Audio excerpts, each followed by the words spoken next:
Welcome to this tutorial series on Resource Modeling Solutions Automated Modeling Platform, AMP. This series is designed to help you get started with AMP and guide you through setting up your own project and creating efficient modeling workflows.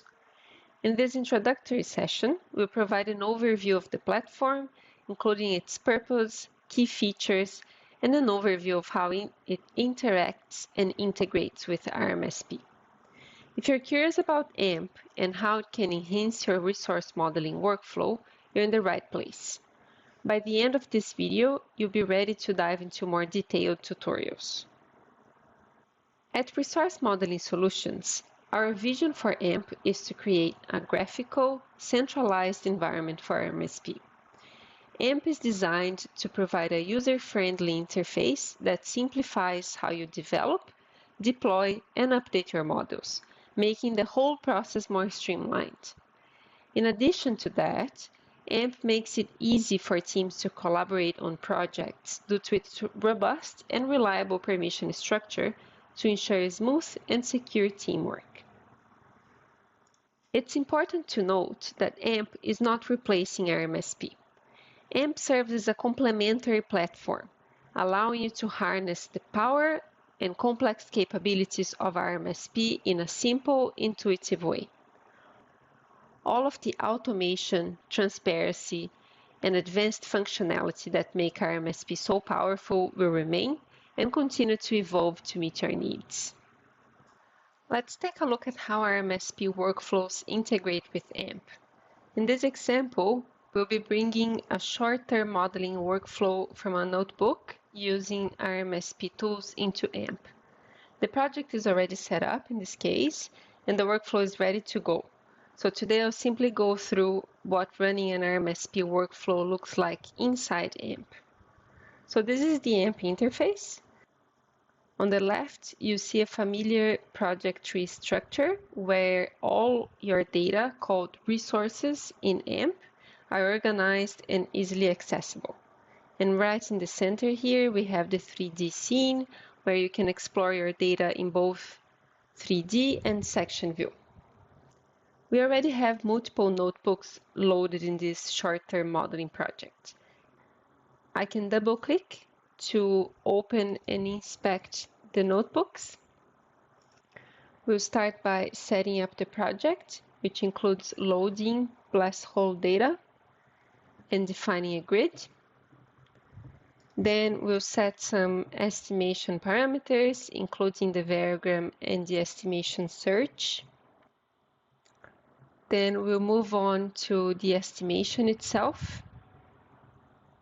And finally, we'll validate the estimates by comparing the ordinary Kriging estimates to different estimation methods, such as nearest neighbor and inverse distance, using general statistics, swath plots, and grade tonnage curves. Now, if we head over to the workflow section, we'll see a workflow called Model Update. Clicking on it, review the key steps of the workflow, and these are the same notebooks as we've just inspected.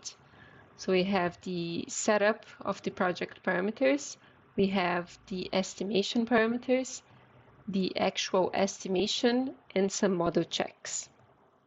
By pressing Run, we can execute the entire workflow seamlessly.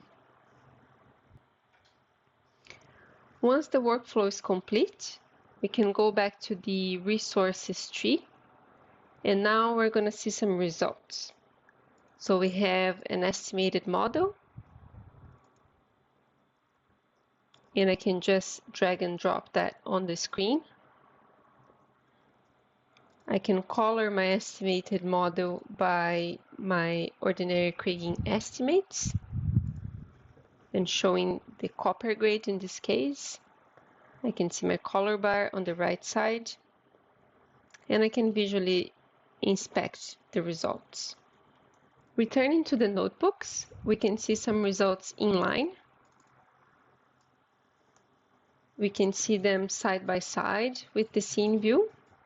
We can check some variogram models and search parameters in the parameters notebook. The estimate notebooks provides cross-sections of the estimated model.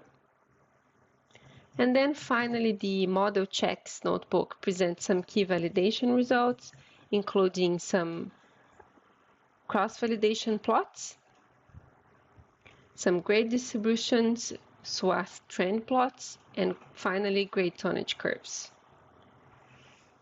This workflow also includes an automated report generation, which compiles all of the estimation results and the validation checks into a well-structured PDF. This report can of course be shared for further review, used for model version approvals, and more. And that's it. AMP makes it easy to integrate RMSP workflows into a structured, efficient process, ensuring smooth execution and validation of your short-term and resource models. In the next video, we'll take a closer look at the AMP interface. We'll explore in detail the project tree, the 3D scene, and the slicer, and we'll also cover how project permissions work. Looking ahead, we'll be diving deeper into AMP's features and capabilities. Future videos will cover some advanced tools for visualizing resources in the 3D scene, setting up a project from scratch, interactive tools that enhance collaboration and decision-making, and some tips for leveraging AMP's advanced functionalities to streamline your workflows. Now be sure to explore the full playlist, and if you have any questions, feel free to reach out to us at our support. Thank you for joining us in this introductory session. We're excited to guide you through AMP and show you how it can elevate your resource modeling processes. Let's get started.